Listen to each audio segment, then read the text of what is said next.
Nicely, I think. I'm Eric Pedigo. That's Adam Stark. We've got Mark Graham with us this week, which is awesome. That wimpy bot. You know, it's a damn good thing he didn't show up. I was going to give him the discount double check and then have Hans and Franz pump him up. Oh, you did it. That sissy boy. All right. Hey, we are live. There that is. Yeah. Just got called out, bot. This car wouldn't start. Yep. Yeah, right. Not buying. He didn't want to get wet. Yeah. It's not even snowing. No, it's nice out. It's a good day outside. And like I said, it's perfect snowball snow.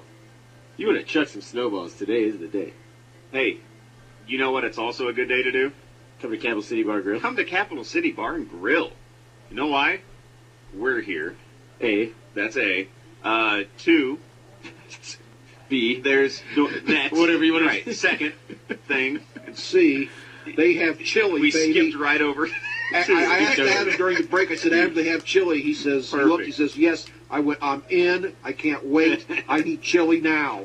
Normally the doors open at 11. If you want to come in early, you can get in and hang out, watch us do the show if you want. We'll be here all day. We're having a pregame party. Yeah, explain what B is, though. Oh, what number B is? I don't even know.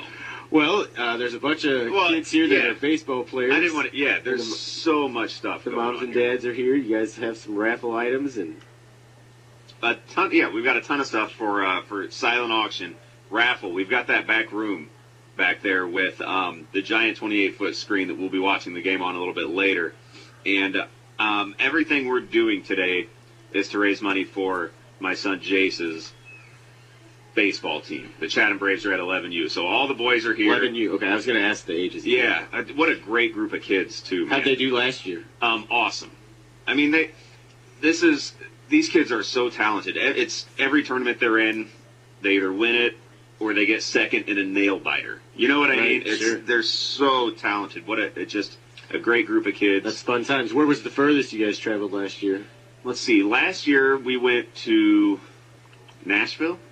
Nashville or Memphis? Didn't you get rained on? Yeah, Memphis. Yeah, and we went to Memphis, and we got rained on. We didn't get to play, but we went and we ate some good barbecue. Memphis is fun. Yeah. I was just there a couple weeks ago. Yeah. We also went to Chillicothe for a really, really cool tournament. They got some nice fields up there. Yes.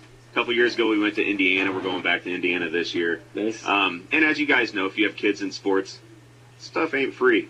You know what I mean? No. Equipment. I mean, you got to pay the umps. You got to pay for these tournament fees. So. Oh, dude, we watched my brother play competitive soccer forever, and we went everywhere. Yeah, you know. It was a lot of fun, but yeah, not free. Did we hear it? Did I hear a phone? We did, yes, sir. All right, 529-1450 is the number. Hey, we're taking phone calls. We want to know your pick to win the game, who you have for MVP, and then we'll throw a prop bet question at you because those are fun. So let's go to the phone lines now. Caller, you are on the air. What's up? Hey. Hey. Lupica? Yeah, close. Next week you'll get your full Lupica fix. Hello, boys. This is the Swan song, ain't it? Yeah, this Yeah, is this it, is man. it, man. Glad Coach called. Last show. Well, this is the Swan song. You know, I had to finish my donuts first. Yeah, well. It's a Sunday ritual. Prioritize. Sunday ritual, Coach, you gonna come in and see us today? Oh, it's amateur night out there today. I'm gonna be in the comforts of my recliner, assisting in a seventh grade science fair trifold thing that needs to get done. Well, that sounds like an excuse. Snacks are here. What do you want? What do you want from me? Here, I want to put a face to the voice. I hear you every week. I've never met you, and we're here. You don't have to watch the game with us if you don't have. Just come out for a little bit, get a bite to eat, say hello, and then go do whatever you have to do, man. We'll be here all day before the crazies get on the road. But if you guys are going to be there, if you're going to be there, Brad Pitt. If you're going to, I got a face for radio. If you're going to be there all day. You may not after maybe tomorrow you won't recognize because if you're going to be there all day at an establishment, you kind of got to watch out what you do.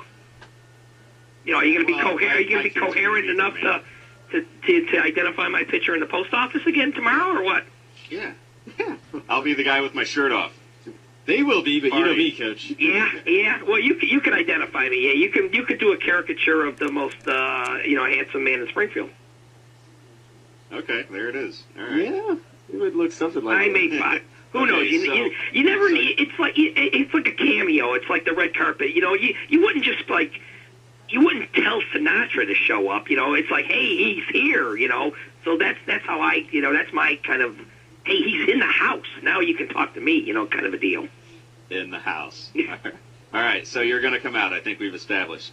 Tell us who you have winning this game today. You know what? I don't care, but I got to root for the. I got to root for the least of two evils, and I'm going with New England. New England. I'm going with New England. Is the less of two evils, huh? Well, it's either Belichick. Now, what makes Seattle more evil than New England? Well, I don't like Pete Carroll. He's no choir boy.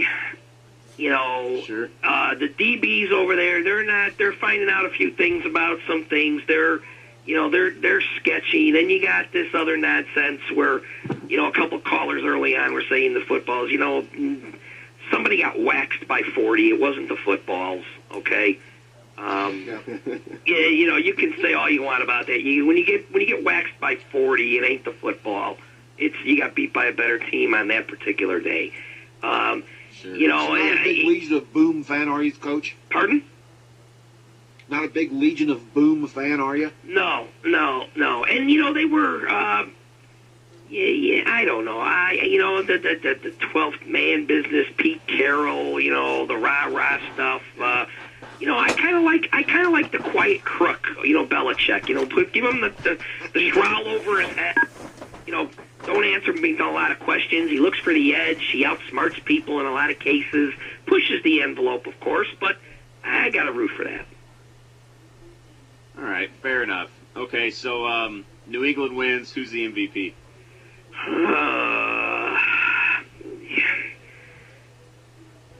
I hate to say this. I hate to say this. We bring the hard questions. Well, no, it's not a hard question. It's an easy question, only because from a standpoint of the network and the NFL, and everybody wants to just do the Brady. The lickage of Brady, but it's going to be Brady.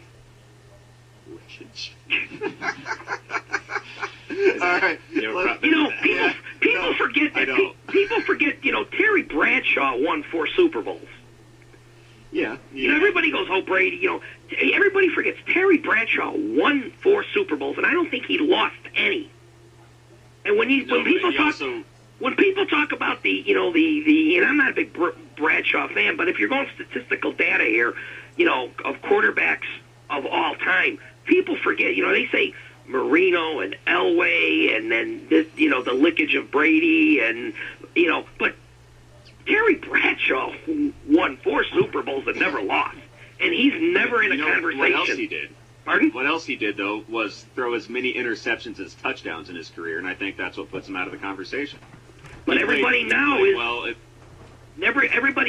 is basing individuals on how many championships. Like when people are talking about MVP and Hall of Fame voting for baseball. I know you're comparing apples and oranges, but everybody's going, should Schilling get in the Hall of Fame because what he has done in the postseason? Well, no, you gotta look at the whole body of work. His whole body of work was like 240 or 250 wins. Jim Cott got more, but didn't get any postseason recognition. Terry Bradshaw won, and if we're going with this, Terry Bradshaw got 4 Super Bowls. He's 4-0 in Super Bowls. Sam Curtin helped a lot too. Yeah. Well, he had a nice supporting cast.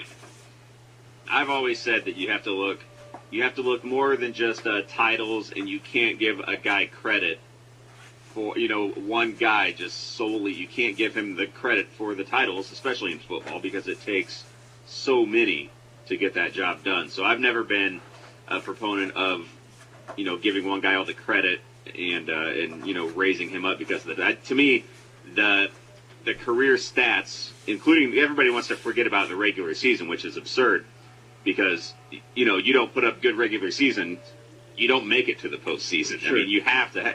So to me, I always take regular season into consideration, and weigh that just as much, if not more, than postseason stuff, because that's. A lot of people say Marino was a loser because he never got to Super Bowls. Well, that's ridiculous. To me, Marino's a top 5 quarterback of all time, even with no Super Bowl.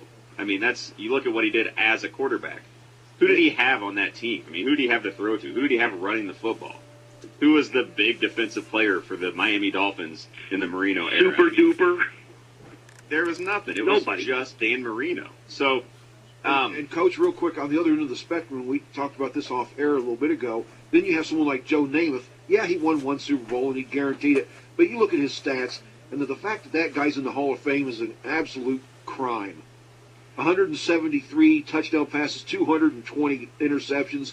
What's he doing in the Hall of Fame? Well, it's in all of them. It's not I've always said it. It's not the Hall of Good. It's the Hall. In all of them, it's not the Hall of Good. Yep. You gotta really wow me, and and there's still the magic numbers that you have to eclipse. Like everybody was like, well, Biggio played forever. Biggio got 3,000 hits. Okay, we can argue that 3,000 hits is 3,000 hits. Okay, the 500 home run thing is watered down. NFL don't have, I don't think, a whole lot of those marks. Numbers. They're not a numbers kind of deal. It's like, all right, how long did you play? You like an offensive lineman. Played for 25 years and made 12 Pro Bowls. There's the criteria, basically. Because you don't know, because no one's really counting, how many pancakes they had, how many blocks they had, how many knot holes did they have. You can't compare that. So, it's like, okay. The only stat is for quarterbacks and it's Super Bowl rings. Yeah, it is. Basically. yeah, it is. Yeah. Shouldn't